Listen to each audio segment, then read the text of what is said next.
there! Now, motorized vehicles are an abomination. They are the primary cause of 1, pollution, 2, premature death, 3, paralysis in wheelchairs, 4, brain damage from accidents, 5, being in trouble with the police, 6, aggravation, 7, traffic jams, 8, road rage, 9, horns blasting, 10, breakdowns, 11, need for repairs, 12, traffic tickets, 13, parking problems, 14, need for insurance, 15, need for petroleum, and 16, crippling and killing animals on the road.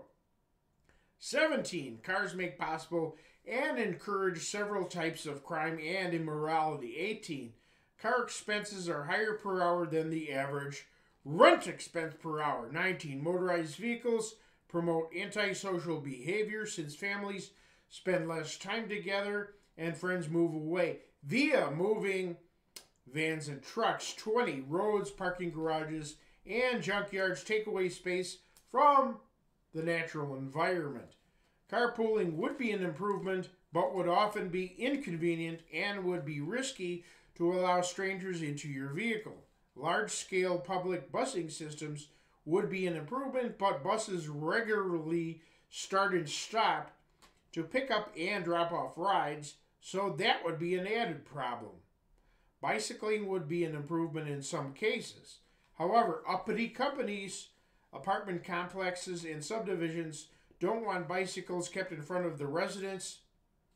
Also, bad weather prevents bicycling, and bike riding is statistically more dangerous than driving a car if you ride in areas of heavy motorized traffic. Motorcycles are no improvement as they pollute as much as cars do, just somewhat differently.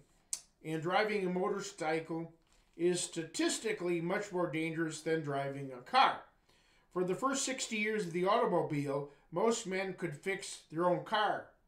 With cars becoming increasingly complicated, chiefly from electronic components, the days of the so-called shade tree mechanic are over.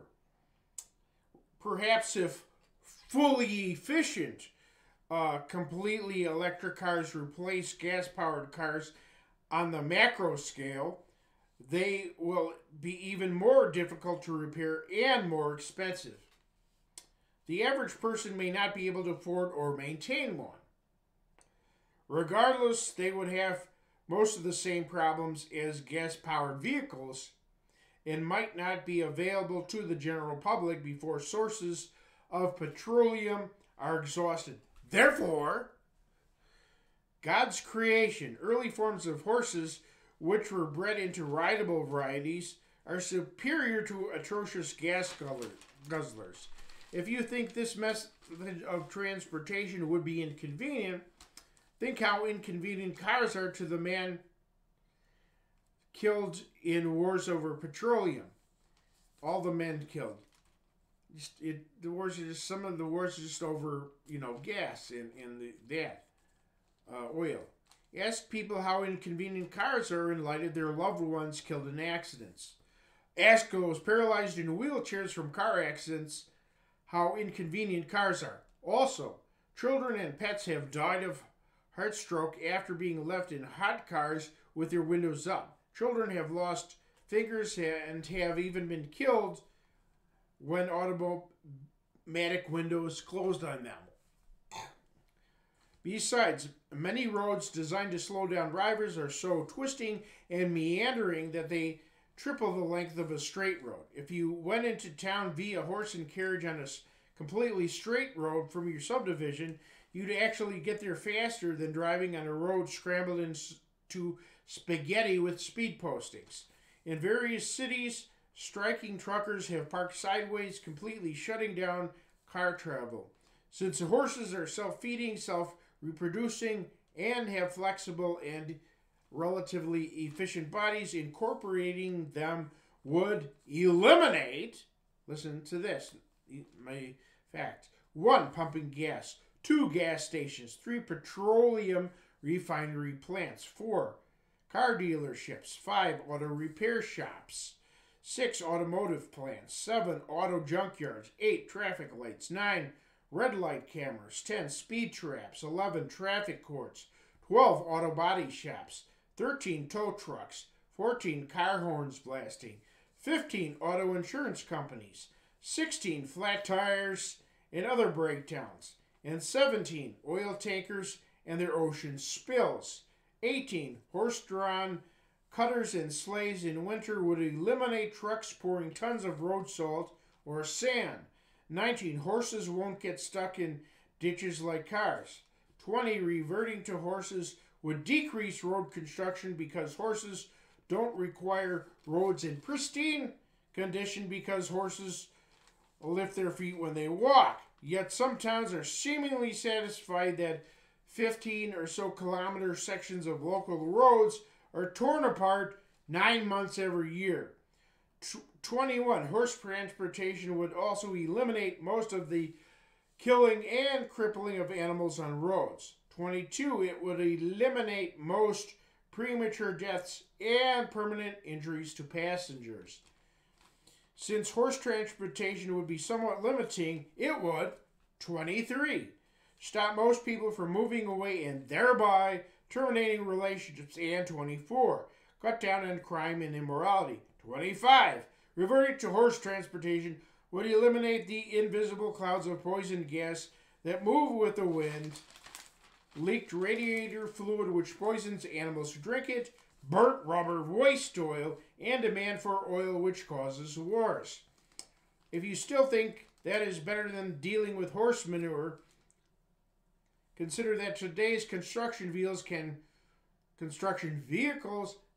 quickly scoop up masses of manure, an exceptional source of plant fertilizer, and they can modify those vehicles for that purpose in the future. Dried animal feces can also make excellent building bricks. Look that up on the internet. I enjoyed smelling horse manure because it triggered memories of school field trips where I would escape going to classes the entire day. The 1 in 300 or so people required to operate waste removal vehicles would be far different than everybody driving a motor vehicle, as carrying a 1 kilogram weight differs from carrying a 300 kilogram weight.